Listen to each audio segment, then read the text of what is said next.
नमस्कार दोस्तों, wake up and shine channel पर आपका बहुत बहुत स्वागत है। मेरा नाम है नील।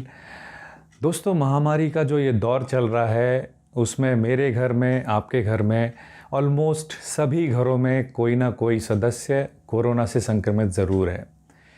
ऐसे समय में अगर भगवान ना करे किसी को हॉस्पिटल बेड की ज़रूरत हो, किसी को ऑक्सीजन की ज़रूरत हो, किसी को इमरजेंसी में कोई दवाई की ज़रूरत हो, ऐसे में अगर कोई व्यक्ति उसके काम आ जाता है, उन चीज़ों की व्यवस्था कर देता है, तो वो भगवान से कम नहीं लगता, राइट?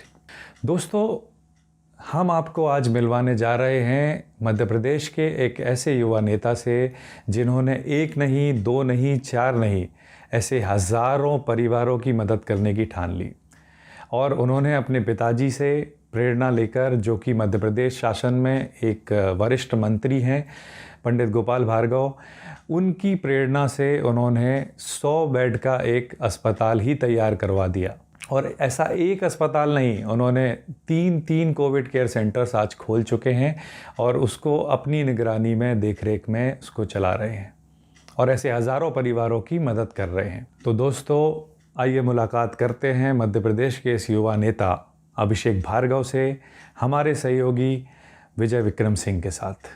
वेकअप एंड शाइन पर विजय विक्रम सिंह के साथ हैं आप। मैं जानता हूँ बहुत दिनों के बाद हम लोग मुखातिब हो रहे हैं।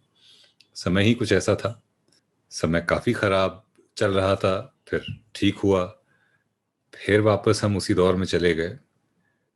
और पिछले 1-1.5 महीने से जो कहानियाँ सामने आ रही हैं वो परेशान करने वाली हैं। तो ऐसे में मैंने और नीलेश ने बात करी कि कुछ ऐसा लोगों तक, दर्शकों तक पहुंचाया जाए जिससे, जो प्रेरणादायक हो, जिससे एक खुशी मिले, जिससे एक प्रेरणा मिले, जिससे लोगों को एक उम्मीद की किरण दिखाई दे। और नीलेश ने मुझे बताया अभिषेक के बारे में कि किस तरह से अभिषेक भार्गव, जिनका हम पहले भी इंटरव्यू कर चुके हैं, वो एमपी के अंदर बहुत ही जबरदस्त काम कर रहे हैं। रहली विधानसभा क्षेत्र में कोविड हॉस्पिटल बनाया हुआ है जहां पर लोगों का मुफ्त इलाज हो रहा है, उनकी खुद की देखरेख में। अभिषेक भार्गव जी की खुद की देखरेख में। अभिषेक भार्गव हमारे साथ हैं। नमस्कार, बहुत बहुत धन्यवाद। और जैसा कि हम लोग की पहले बात हो रही थी इंटरव्यू के पहले कि अच्छा लगता है और ये लगता है कि हम तो कुछ कर ही नहीं पा रहे हैं। जिस तरह का समाज को आप, समाज के प्रति अपना कर्तव्यों का निर्वहन आप कर रहे हैं, वो वाकई प्रेरणादायक है। आपके मुंह से सुनना चाहेंगे कि क्या कर रहे हैं और इसकी प्रेरणा क्या रही। ये शुरू हुआ लगभग 20 दिन पहले से। हमारे पास में दमोह है, वहां पर बाय इलेक्शन चल रहे थे। उसी दौरान ये कोविड के सारे केसेस बहुत तेजी गति से बढ़ना शुरू हो गए। उस समय हम लोगों को इतना क्लिक नहीं हुआ था कि ये इतना ज्यादा कहर बरपाने वाला समय आ गया है। लोग फोन लगा रहे थे कि भैया बीमार हैं, यहाँ व्यवस्था करा दो, वहां व्यवस्था करा दो। तो धीरे धीरे जब हम लोगों ने लोगों की व्यवस्था कराना शुरू किया तो समझ में आने लगा कि केसेस बहुत ज्यादा बढ़ गए हैं और हॉस्पिटल्स में बेड ही नहीं है। मतलब जो हमारा सागर जिला है, वहां पर कुछ बड़े हॉस्पिटल्स हैं, 4-5 बड़े हॉस्पिटल हैं, मेडिकल कॉलेज है, एक जिला चिकित्सालय है। तो ओवरऑल वहां पे लगभग 2,500 पेशेंट्स की व्यवस्था थी कोविड में भर्ती होने के लिए। लेकिन विथ इन अ वीक वो पूरा पैक हो गया। और हम कहीं भी फोन लगाते थे प्राइवेट हॉस्पिटल्स में तो उनका एक ही जवाब होता था कि सर बेड नहीं है, सर बेड नहीं है। और फिर गवर्नमेंट हॉस्पिटल्स भी भरना शुरू हो गए। तो हमें ये लगा कि अब कुछ ऐसी व्यवस्था करनी चाहिए कि कम से कम अपने क्षेत्र के लोगों के लिए वहां पर जाना ना पड़े। अपन यहाँ कुछ ऐसी व्यवस्था कर दें कि जो बर्डन है डिस्ट्रिक्ट प्लेस का वो कम हो जाए। और चूंकि वहां जाने में भी बड़ा ही खतरे थे लोगों को और एक्सपेंसिव भी बहुत होता था। मतलब आप ये मान के चलिए कि मिनिमम 1 लाख रुपए आपको वहां पर 5-7 दिन के आपको वहां पर देने पड़ेंगे, मिनिमम 1 लाख। और अगर आप वेंटिलेटर या आईसीयू में जाते हैं तो उसकी कॉस्ट और ज्यादा बढ़ती जाती है। तो हम लोगों ने सोचा कि पहले इसको कोविड केयर सेंटर बनाते हैं, यहाँ पर 50 बेड से शुरू करते हैं। तो लेकिन मेरे पिताजी, माननीय मंत्री जी ने कहा कि इसको 70 बेड का करो। तो हम लोगों ने एक प्लेस ढूंढी पहले तो एक बहुत पुराना वृद्धाश्रम था जो अभी 2 साल पहले हम लोगों ने बनवाया था। उसका नाम माननीय मंत्री जी ने बहुत अच्छा दिया था, वागबान। क्योंकि वो फिल्म आई अच्छा, थी बागवान जी हाँ, जी हाँ, पे। जी हाँ, हाँ, जी हाँ, जी। हाँ, उस पर उसका नाम रखा गया था बागवान। आज वो बड़ा चरितार्थ हो रहा है कि हाँ, ये अब यहाँ पर तो उस वृद्धाश्रम को हम लोगों ने देखा, और काफी अच्छा वहाँ पूरा प्रोमाइसेस है, काफी कमरे हैं वहां पर। तो हमने वहां पर कोविड केयर सेंटर शुरू करने का प्लान बना लिया। अब बात आती है फिर स्टाफ की, ये आपको स्टाफ ट्रेन्ड स्टाफ कहाँ से चाहिए हो। मिलेगा। हाँ, जी। तो हम लोगों ने वैकेंसी निकाली अपनी तरफ से। ओह! 20,000 रुपये नर्सिंग स्टाफ के लिए, 10,000 रुपये वार्ड बॉय के लिए। और नर्सिंग स्टाफ, वार्ड बॉय वगैरह तो हमें मिल गए, लेकिन फिर हमारे पास डॉक्टर की कमी आ गई। हमें एक हुँ, स्पेशलिस्ट डॉक्टर चाहिए था, तो हमने 2 लाख रुपए की वैकेंसी उसकी निकाली कि 2 लाख रुपए एक एमडी डॉक्टर को हम देंगे। फिर ये सारी चीजें शुरू हुई, तो हमें लगा कि एक प्रबंधक की कमी है जो पूरा हॉस्पिटल मैनेज करे। मैनेज करें। तो फिर 50,000 रुपए की एक वैकेंसी हमने उस हॉस्पिटल मैनेजमेंट के लिए उसकी निकाली, अस्पताल प्रबंधक की। आज हमारे पास, आज की डेट में 32 nursing staff, ward boy staff है। 2 एमबीबीएस डॉक्टर हैं, 8 ड्यूटी डॉक्टर हैं जो 2-2, 3-3 लोगों की शिफ्ट में 8-8 घंटे का काम करते हैं। एक बढ़िया बेहतरीन हमारे यहाँ अब एक 100 बेड का हॉस्पिटल, अब एक कोविड केयर से थोड़ा अपग्रेडेड, मतलब अच्छा। आईसीयू केयर और कोविड केयर के बीच के लेवल का हमारा एक हॉस्पिटल यहाँ पर तैयार हो गया है। और इसकी जो प्रेरणा है वो यहीं से मिलती है कि ज्यादा से ज्यादा लोगों को हम स्थानीय स्तर पर उनके परिजनों के बीच में, उनके अपने गांव में व्यवस्था दे दें, तो बहुत अच्छा होगा। एक एक्चुअली क्या सर कि एक बहुत ज्यादा साइकोलॉजिकल खेल चलता है इसमें, मैंने देखा है। हुँ, लोग अपने गांव से निकल के जाते हैं, कोरोना का भूत उनके सिर पे चढ़ जाता है, डर जाते हैं, बहुत ज्यादा डरते हुँ। हैं लोग, उनकी फैमिली वाले डरते हैं, वो डरते हैं। और जैसे ही उन्हें अपनी फैमिली से दूर कहीं भी कोविड सेंटर में, हॉस्पिटल में, चाहे वो प्राइवेट हो चाहे गवर्नमेंट हो, वहां एकांत में ही रहना पड़ता है। जी, जी, जी। वहां पर ना आपकी फैमिली का कोई आ पा रहा है, ना जा पा रहा है, तो उसमें वो और ज्यादा डर जाते हैं। और कई कोरोना पेशेंट्स हार्ट अटैक के कारण उनकी डेथ हुई उनकी। ये मतलब मेरा पर्सनल अनुभव भी और रिसर्च भी है कि बहुत सारे कोरोना पेशेंट हार्ट अटैक के कारण, घबराने के कारण खत्म हो रहे हैं, घबराने। डेथ हो रही है उनकी। तो जब उनको अपने गांव में इलाज मिलेगा, तो वो घबराएंगे कम, उनके आसपास लोग परिवार के रहेंगे। लोग दिखेंगे, समझ में आएगा कि यही हैं, बाहर हैं। तो एक संबल मिलता है, एक मनोबल उनका ऊंचा रहता है। तो ये एक बहुत बड़ा प्लस पॉइंट था, मैं ये हमने आपकी इस यहाँ पर बात से शुरू किया। आइडेंटिफ़ाई इसलिए कर सकता हूँ, अभी मेरे पिताजी को हुआ है कोरोना, कानपुर में रहते हैं वो। जी, जी। अच्छा। 1 हफ्ता 10 दिन हुआ होगा। तो बीच में ठीक है, थोड़ा ऑक्सीजन लेवल मेंटेन है थैंकफुली, बाकी चीज़ें ऊपर-नीचे हैं, लेकिन ऑक्सीजन लेवल मेंटेन्ड है। तो बीच जी, में एक डॉक्टर से बात हुई, तो डॉक्टर ने एक्चुअली उन्हें बुलाया कि आप आइए, 2-3 घंटे हम ऑब्जर्वेशन में रखते हैं आपको। जी, हमको गलतफ़हमी ये हो गई कि वो कह रहे हैं कि एडमिट कर लेंगे। पापा उस समय तक इतने स्ट्रांग थे, कुछ नहीं जी, है, सब ठीक है। जैसे ही उनको ये बोला कि वो बुला रहे हैं, एडमिट करना पड़ेगा, ऑब्जर्वेशन में एडमिट रखेंगे, करेंगे। हाँ, वो इतना घबरा गए, वो इतना परेशान हो गए और उन्होंने साफ मना कर दिया। तो ये जो आप हाँ, बात कह रहे हैं, इसको मैं बिल्कुल बिल्कुल। बहुत अनुभव कर चुका हूँ, बिल्कुल सही बात है कि शायद कोरोना नहीं मार रहा है, वो डर मार दे रहा है कई लोगों को। डर, बिल्कुल सर। कई हमारे क्षेत्र के लोगों की डेथ हुई हैं जो काफी घबराहट के कारण चले गए। बहुत अच्छे-अच्छे लोग यहाँ से, मतलब दुनिया से केवल घबराहट के कारण चले गए। एक बहुत पेनफुल समय चल रहा है सभी लोगों का। मैं इसी से जुड़ा एक जी, सवाल ये पूछना चाहता हूँ, तो इससे इसके लिए आपके जो आपका कोविड सेंटर जो हॉस्पिटल है, उसमें क्या व्यवस्थाएं आपने करी हैं कि पेशेंट अपने को आइसोलेटेड फील ना करे? क्या उनके परिजनों को उनसे भले ही ना मिलने दिया जाए, वहीं आसपास रहने की इजाजत दी गई है? क्या कुछ इस तरह का इंतजाम किए गए हैं आपके सेंटर पे? हाँ सर, हम लोगों ने देखिए बेसिकली तो सबसे पहले जो हम लोगों को आवश्यकता थी वो थी ऑक्सीजन की। जी। ऑक्सीजन कहीं मिल नहीं रही थी, ना ही सिलेंडर के रूप में मिल रही थी, ना ही ऑक्सीजन कंसंट्रेटर के रूप में मिल रही थी। और जितने भी स्पेशलिस्ट लोगों से बात कर रहे थे, तो उनका ये कहना था कि 5 लीटर के ऑक्सीजन कंसंट्रेटर मत लीजिए, 10 लीटर की लीजिए। तो कहते हुए एक दुख भी है कि जो चीज 20,000 रुपए की, 30,000 रुपए की आती है, उसके हमने 1 लाख रुपए दिए हैं आज के समय में। और जो 60,000 की चीज आती थी, वह हमने 1.5 लाख रुपए में खरीदी है। हमने बड़ी मेहनतों से, बड़ी मुश्किलों से, और सारे भारत भर में जितने कॉन्टैक्ट हो सकते थे, उन सारे कॉन्टैक्ट्स को कम्युनिकेट करके ऑक्सीजन सिलेंडर भी बुलाए और ऑक्सीजन कंसंट्रेटर भी बुलाए, 5 लीटर कैपेसिटी के और 10 लीटर कैपेसिटी के। तो फिर हमारा ये कोविड सेंटर शुरू हो पाया। पहले 10 नहीं, पहले 19 हमारे कंसंट्रेटर आए थे और 35 ऑक्सीजन सिलेंडर थे हमारे पास। अब हमारी पूरी तादाद बढ़ के 70 बेड हमने ऑक्सीजन के कर लिए हैं और 30 बेड सामान्य के हैं, जबकि हमारे पास व्यवस्था 100 बेड पर ऑक्सीजन की है, अच्छी कैपेसिटी से। तो ये सारी चीजें थी। और साथ में फिर दवाई, अच्छी दवाई, क्योंकि गवर्नमेंट टाइप की दवाई नहीं चाहिए थी हम लोग को, जो निजी अस्पतालों में दवाइयाँ होती हैं लोगों की, उस प्रकार की व्यवस्था की हम लोगों ने।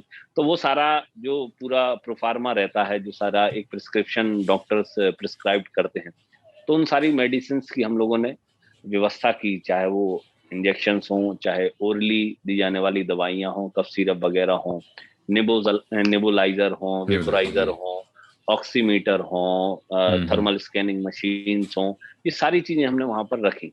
और मरीजों को हम लोग सुबह नाश्ते में जो उनकी इच्छा होती है, बढ़िया पोहा, जलेबी और चाय वगैरह देते हैं। दोपहर में उन्हें अच्छी हाई प्रोटीन डाइट देते हैं, पनीर वनीर की सब्जी उसमें रहती है।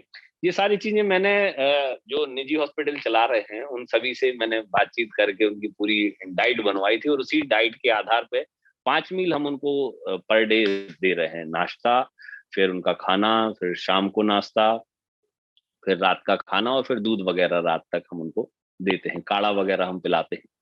और उनके मनोरंजन के लिए एक बढ़िया 85 इंचेस टीवी उस वार्ड में हम लोगों ने लगा रखी, तो रामायण वगैरह और उसमें भजन वगैरह चलते रहते हैं।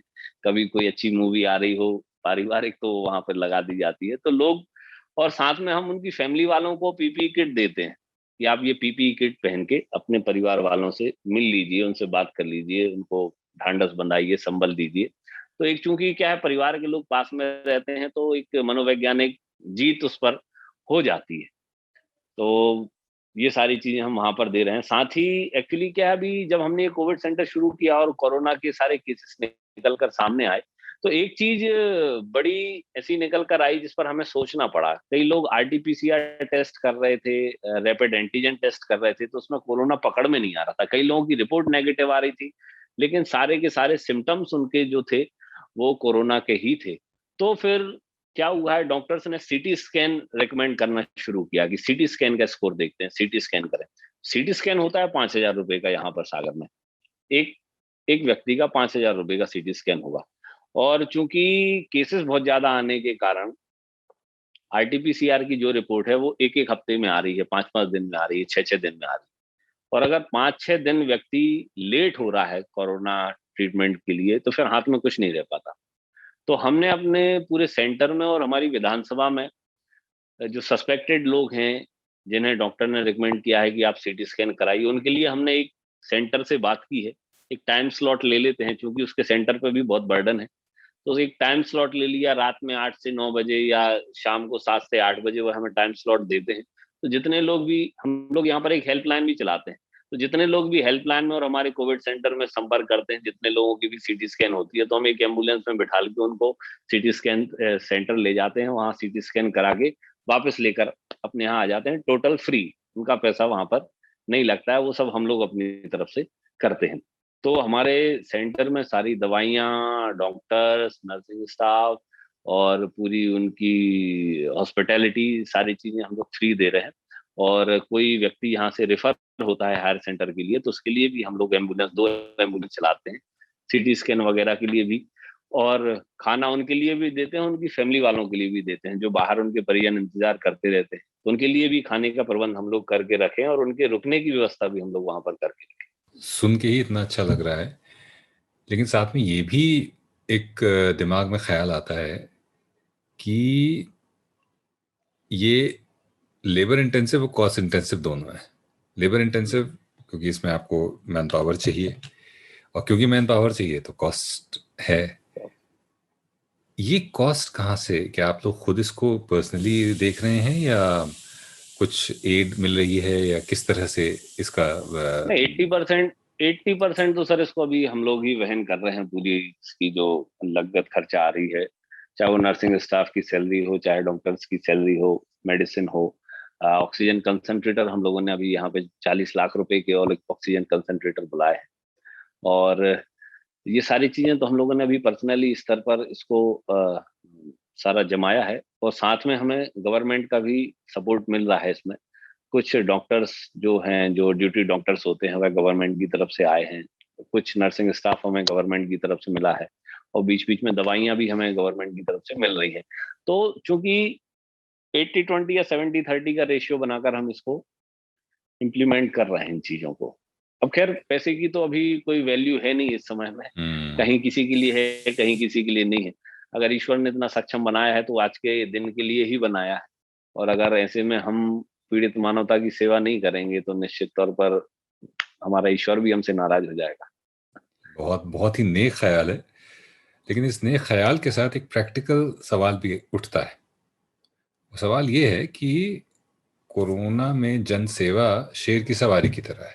शेर से अगर आप थोड़ा सा भी चूक हुई तो उसको आप कैसे मैनेज कर रहे हैं कि आप लोगों को, आप जितने भी, आप और आपके जितने भी स्वयंसेवक होंगे, वो ना अफेक्टेड हो जाएं? देखिए सर, ये सारी चीजें, डर तो हमारे मन में भी था कि ऐसा ना हो कि यार इन्फेक्टेड हो जाएं।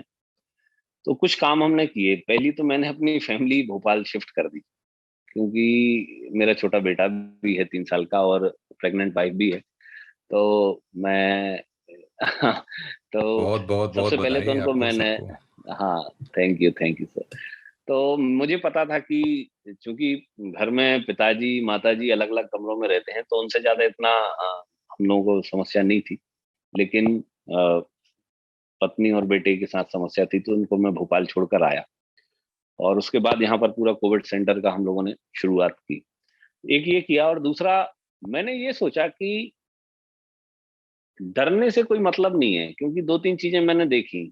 एक महिला है, बुजुर्ग महिला है, घर के अंदर बैठी है, कभी बाहर नहीं निकली, उसको कोरोना हो गया। एक डॉक्टर है, 24 घंटे हॉस्पिटल में रह रहा है, अंदर जा रहा है, बाहर आ रहा है, उसको कोरोना नहीं हो रहा। इन दोनों चीजों में जो वेरिएशन है, इसका कारण क्या है?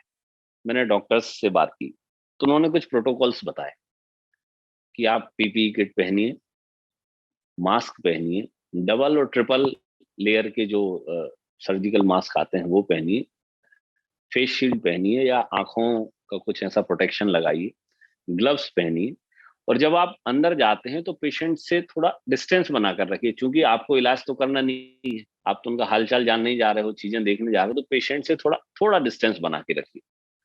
और जब आप बाहर निकलते हैं तो पूरी तरह सैनिटाइज हुई है। तो मैं जब अंदर जाता हूँ तो इन सारी प्रिकॉशंस का ध्यान भी रखता हूँ, बाहर निकलने के बाद प्रॉपर सैनिटाइज भी होता हूँ। और साथ में अभी कुछ डॉक्टर्स ने जो मेडिसिन, एक जनरल मेडिसिन इम्यूनिटी बढ़ाने के लिए, चाहे विटामिन सी हो, चाहे मल्टीविटामिन हो, लिमसी वगैरह हो, जिंक हो, इन चीजों को प्रिस्क्राइब किया हुआ है कि ये आप रेगुलर खाते रहें तो आपकी इम्यूनिटी अच्छी रहेगी, तो ये जो वायरस है ये आपको हर्ट नहीं कर पाएगा। तो इन सारे प्रिकॉशंस को लेकर हम लोग काम कर रहे हैं, क्योंकि सर क्या है, डरने से कुछ नहीं होने वाला, क्योंकि काम करने वाले लोग वहां पर आपको चाहिए पड़ेंगे। तो जब पूरे देश में डॉक्टर्स काम कर रहे हैं तो आप क्यों नहीं काम कर सकते? मैंने सबसे पहले दिमाग वहीं पे लगाया। आपको एक बहुत मजेदार बात बताता हूँ। जब हमने कोविड सेंटर शुरू किया, जी। तो हमारे कोविड सेंटर शुरू होने से पहले जो हमारा लेबर क्लास था, जो स्वीपर वगैरह थे, वार्ड बॉय थे, बड़े जोश में थे कि हाँ अभी हम काम करेंगे और ये करेंगे वो करेंगे।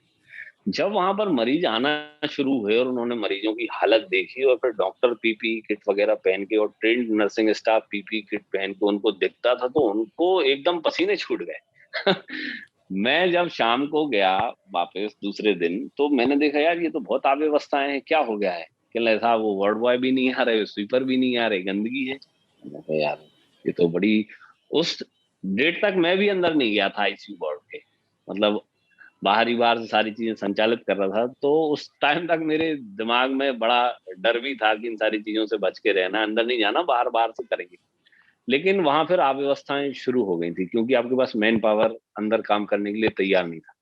तो उनको मोटिवेट करने के लिए डॉक्टरों से सारी बात करने के बाद ये सारी मैंने पीपी किट पहनी, मैं अंदर गया, सारे मरीजों से बात की, नर्सिंग स्टाफ से बात की, और वो जो लोग थे उनको भी मैंने इसी प्रकार से समझाया जैसा कि मैंने आपको बताया कि डरने की जरूरत नहीं है, प्रिकॉशंस लेके सेफ्टी के साथ आप अंदर जाएंगे तो सारे लोग काम करें। वो दिन है कि आज का दिन हमारा पूरा मेन पावर बहुत अच्छे से काम कर रहा है, बिना डर के कर रहा है, लेकिन सेफ्टी के साथ काम कर रहा है। तो चीजों से डरने की जरूरत नहीं है, उन्हें समझने की जरूरत है और उनसे हम बच कैसे सकते हैं, इस चीज की जरूरत है सर। लीडिंग फ्रॉम एग्जाम्पल जिसे कहते हैं, वो पूरी तरह से आप जी। चरितार्थ कर रहे हैं। इसी से जुड़ा हुआ एक सवाल मन में ये आता है कि फिर ये जुनून, वरना पहला थॉट तो ये रहता है कि भैया बच के रहो, दूसरा थॉट ये रहता है कि चलो सेवा कर दो, पर बच के रहते हुए सेवा कर दो। और आप जो कर रहे हैं वो बेसिकली ये है कि फ्रंट लाइन में जाकर एकदम कि जंग के मैदान में उतर जाते हैं और जंग लड़ते हैं। ये जो जुनून है, ये जो सोच है, इसकी प्रेरणा, इसका प्रेरणा स्रोत कहाँ है?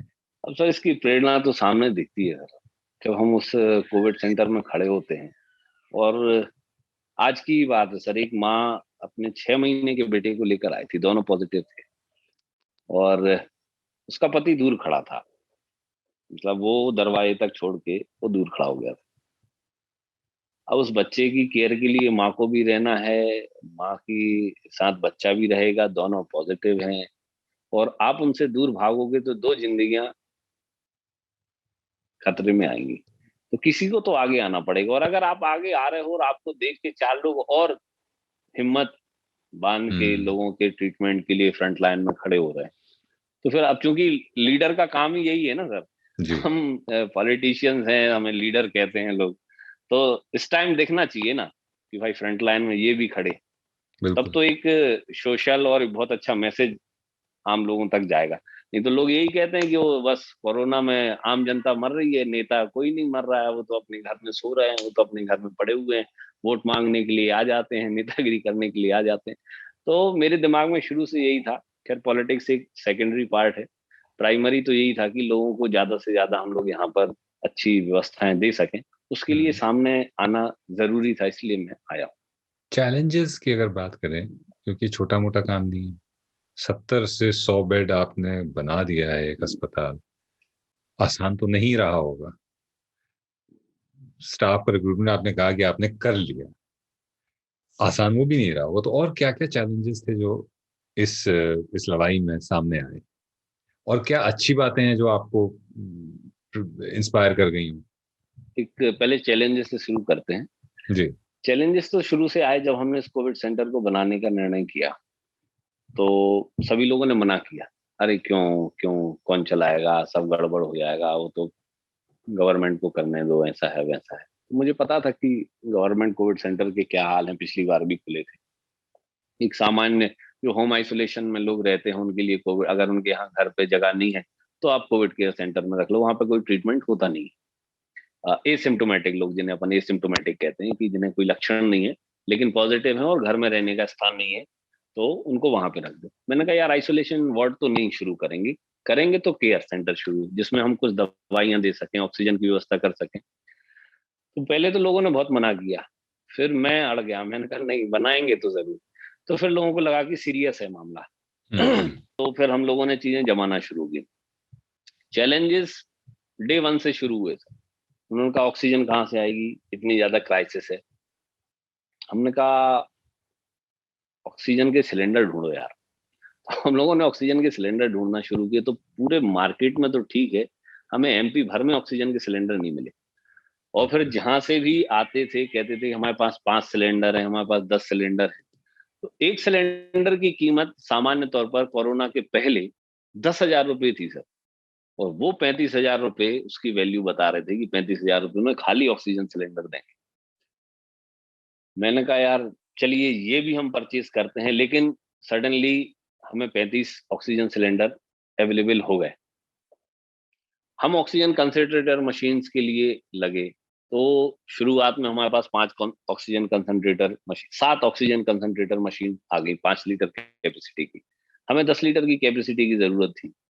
हरियाणा, मुंबई, बेंगलोर, दिल्ली, जहां जहां भी इसके प्रोडक्शन होते थे सारी जगह बात की, और फिर धीरे धीरे वो सारी चीजें आना शुरू हुआ। लेकिन वही मैं आपसे कह रहा हूँ कि जो चीज 30,000 की थी वो हमें 1 लाख रुपए में लेनी पड़ी, जो चीज 60,000 रुपए की थी वो हमें 1.5 लाख रुपए में लेनी पड़ी।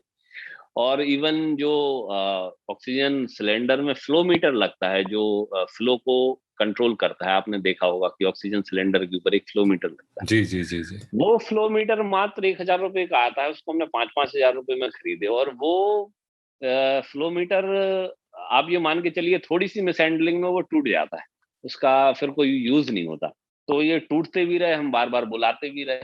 एक फेविफ्लू नाम की दवाई आती है, उसको रेमडेसिविर की टक्कर की दवाई कहते हैं, जी कि हाँ, ये जी हाँ, जी हाँ। शुरुआती स्टेज में ये बहुत फेविफ्लू मार्केट से गायब हो गई। मैंने बहुत ढूंढवाई, नहीं मिली। अब आप ये सोचो कि आज की डेट में अगर वो फेविफ्लू कोरोना के पहले आप ढूंढने जाते, तो आपको 50 रुपए की या 45 रुपए की मिलती, वो हमें 125 रुपए की मिली।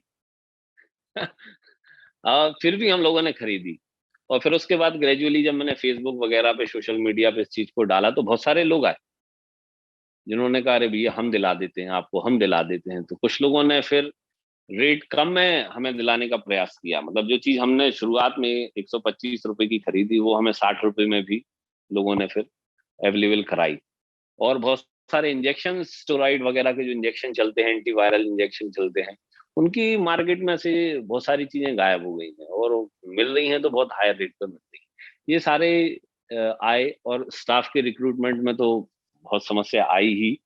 और हमें जो डॉक्टर्स चाहिए थे, स्पेशलिस्ट एमडी स्तर के डॉक्टर चाहिए थे, वो नहीं मिले। तो फिर हमने कुछ हॉस्पिटल से अपना अनुबंध किया कि आप सुबह शाम प्रतिदिन अपने स्पेशलिस्ट डॉक्टर भेजें। तो कुछ हॉस्पिटल्स के डॉक्टर हमारे यहाँ सुबह शाम राउंड पर आते हैं, जो मरीजों को देखते हैं और दवाइयाँ प्रिस्क्राइब करते हैं। इन हाउस हम 2 डॉक्टर रखे हुए हैं, दोनों एमबीबीएस हैं। उनमें से एक हमारे हॉस्पिटल का प्रबंधन भी संभाल रहे हैं। और 8 डॉक्टर हैं जो सीएचओ है, मतलब कम्युनिटी हेल्थ ऑफिसर, जिनकी एक पोस्ट हम्म होती है, गवर्नमेंट की तरफ से है, गवर्नमेंट ने हमें दिए हैं। स्टाफ नर्स वगैरह हैं, सारी चीजें। तो अब एक सारी चीजें व्यवस्थित हो गई हैं। चैलेंजेस तो बहुत आए। सबसे पहले तो लोगों ने मनोबल गिराने का ही प्रयास किया कि नहीं चलेगा, क्यों चला रहा है, बहुत परेशानी आएगी। और कोई अंदर ही नहीं जाता था, मैंने आपको बताया। एक दिन मैं गया, तो शुरुआत की दिनों की बात है कि जब मैं गया तो खाना मरीजों तक नहीं पहुंचा था। वहां से मुझे फोन आया कि भैया खाना नहीं आया। तो जिस व्यक्ति को हमने खाने के लिए अनुबंधित कर रखा था कि जो हमें खाना बना कर देगा थालियों वगैरह में, तो हम्म। उसने कहा भैया हम तो दे आए थे खाना। मैं गया वहां पर, तो खाना ज्यों का त्यों कोविड सेंटर के बाहर रखा था। ये पहले ही दिन की बात है।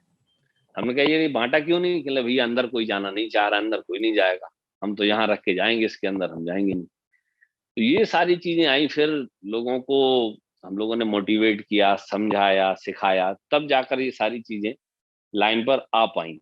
और उसके बाद हमने 2 सेंटर और शुरू किए हैं। अभी एक हमने रेहली में 20 बिस्तर का कोविड सेंटर शुरू किया है। और रिसेंटली 2 दिन बाद हम एक शाहपुर, और हमारा कॉन्स्टिट्यूंसी में एक नगर पंचायत आती है, वहां पर हम 25 बेड का कोविड सेंटर शुरू करने वाले हैं।